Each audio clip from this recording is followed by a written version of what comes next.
एक समय की बात है, एक गांव में सफेद साड़ी वाली चुड़ैल का आतंक था। चुड़ैल रात भर गांव में घूमती और गांव का जो भी आदमी उसे दिखाई देता उसे वो घायल कर देती। अरे कोई तो बचाओ, मर गया रे। एक रात हरिया अपने खेत से अपने घर लौट रहा था कि तभी अचानक उसके सामने चुड़ैल आ जाती है। अरे बाप रे, ये चुड़ैल कहाँ से आ गई? आज तो मैं गया काम से।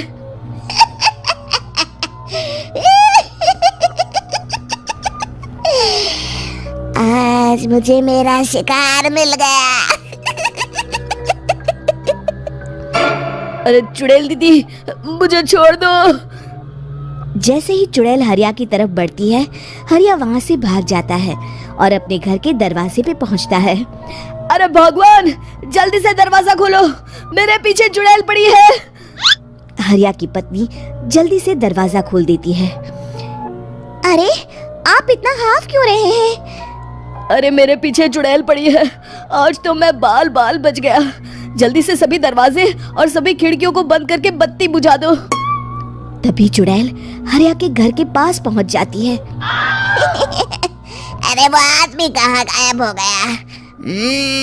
मैं भी देखती हूँ आखिर कब तक बचेगा। मैं अपने शिकार को इतनी आसानी से नहीं छोड़ती। इतना कहकर चुड़ैल वहाँ से चली जाती है। वहीं दूसरी तरफ हरिया और उसकी पत्नी दोनों अपने घर की खिड़की से ये सब देख रहे होते हैं। अरे बाप रे, ये तो बड़ी डरावनी चुड़ैल थी। अगले दिन ये बात आग की तरह पूरे गांव में फैल जाती है और धीरे धीरे लोग चुड़ैल के डर के मारे शाम होते ही अपने घरों से बाहर निकलना बंद कर देते हैं। कुछ दिनों के बाद भाई, मैंने तो इस चुड़ैल के डर के मारे रात को अपने खेतों को पानी देना बंद कर दिया है। कहीं मेरी फसल सूख गई तो मैं तो कहीं का नहीं रहूंगा। साहूकार का कर्जा कैसे चुकाऊंगा? अरे भाई, पूरे गांव वालों का यही हाल है। पता नहीं ये चुड़ैल हमारे गांव में कहां से आ गई। फिर एक दिन गांव के पास वाली नदी के किनारे एक बहुत बड़े तांत्रिक के आने की बात कुछ गांव वालों को पता चलती है। वो लोग जाके ये बात गांव के मुखिया को बताते हैं। मुखिया जी, नदी के किनारे एक बहुत ही पहुंचे हुए तांत्रिक बाबा आए हैं। हमें उनसे मदद मांगनी चाहिए। मैंने सुना है वो बड़े बड़े भूतों और चुड़ैलों को अपने वश में कर लेते हैं। मुखिया जी सभी गांव वालों को लेकर उस तांत्रिक के पास पहुंच जाते हैं। ओम फट स्वाहा, ओम फट स्वाहा। तभी तांत्रिक अपनी बंद आंखों को खोलकर कहता है, क्या बात है?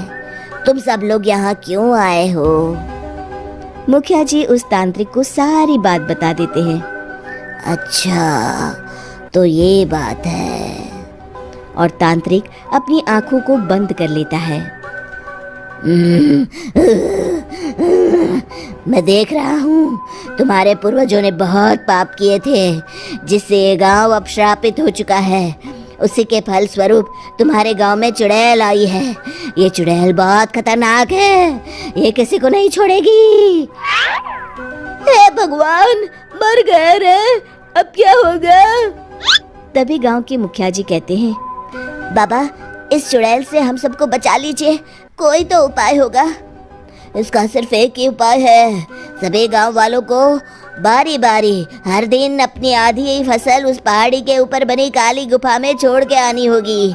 तभी उस चुड़ैल की भूख मिटेगी और श्राप का प्रभाव खत्म हो जाएगा और तुम सब जिंदा बच जाओगे। सभी गांव वाले उस तांत्रिक की बात को मान लेते हैं और वहां से चले जाते हैं।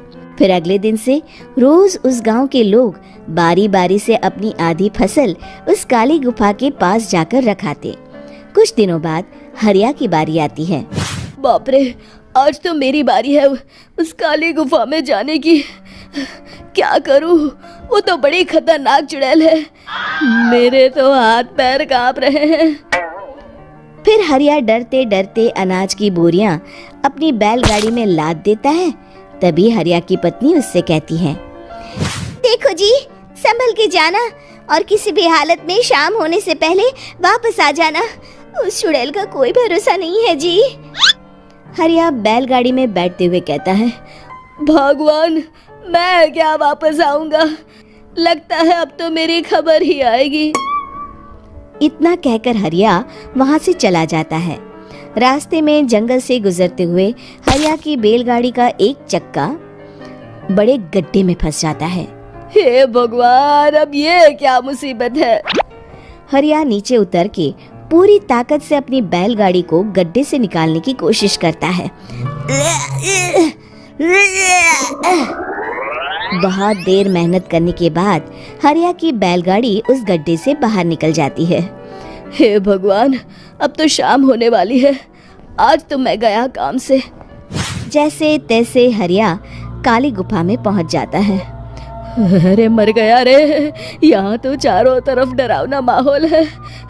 मैंने यहाँ आने में बहुत देर कर दी, कहीं चुड़ैल नाराज ना हो जाए।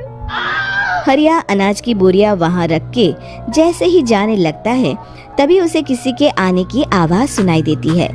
हरिया एक कोने में छुपकर अंदर देखने लगता है। चुड़ैल वहां आती है और फिर अपने चेहरे से नकली चुड़ैल का मुखौटा निकाल देती है। हरिया ये देख के हक्का बक्का रह जाता है। तभी चुड़ैल कहती है, भैया यहाँ आना। आज तो बहुत अनाज आया है, इसे मिलाकर अब हमारे पास ढेर सारा अनाज जमा हो गया है। कल ही हम इसे शहर में बेच आएंगे और माला माल हो जाएंगे। तभी अंदर से नदी के किनारे वाला तांत्रिक बाहर आता है। अरे, ये तो तांत्रिक बाबा है। हाँ, अब तो हम दोनों की जिंदगी मजे में कटेगी। गांव वालों को बेवकूफ बनाना इतना भी मुश्किल नहीं था। लोग तो तुम्हें सच में असली चुड़ैल समझते हैं। हाँ, तुमने सही कहा। अब ये गांव वाले चुड़ैल के डर से जिंदगी भर इस काली गुफा में अनाज पहुंचाते रहेंगे। अच्छा, तो ये बात है। ये दोनों पूरे गांव वालों को बेवकूफ बना रहे हैं। अभी जाकर सबको बताता हूँ। हरिया उन दोनों की पूरी बातें सुन लेता है और जल्दी से वापस गांव में आता है। गांव वालों को पूरी बात बता देता है। इससे पहले वो दोनों हमारा अनाज लेकर शहर जाए, हमें उन दोनों को पकड़ना होगा। उधर दूसरी तरफ नकली तांत्रिक और नकली चुड़ैल बनी औरत एक बड़ी गाड़ी में सारा अनाज लाद के वहां से निकलने की तैयारी कर रहे होते हैं। जल्दी करो, इससे पहले हमें कोई देख ले। हमें यहाँ से निकलना होगा। और तभी वो दोनों देखते हैं कि सामने से सभी गांव वाले अपने अपने हाथों में मशाल लेके आ रहे हैं। दोनों बुरी तरह डर जाते हैं। रुक जाओ, तुम दोनों का भांडा फूट चुका है। अरे मर गए रे, ये गांव वाले कहाँ से आ गए?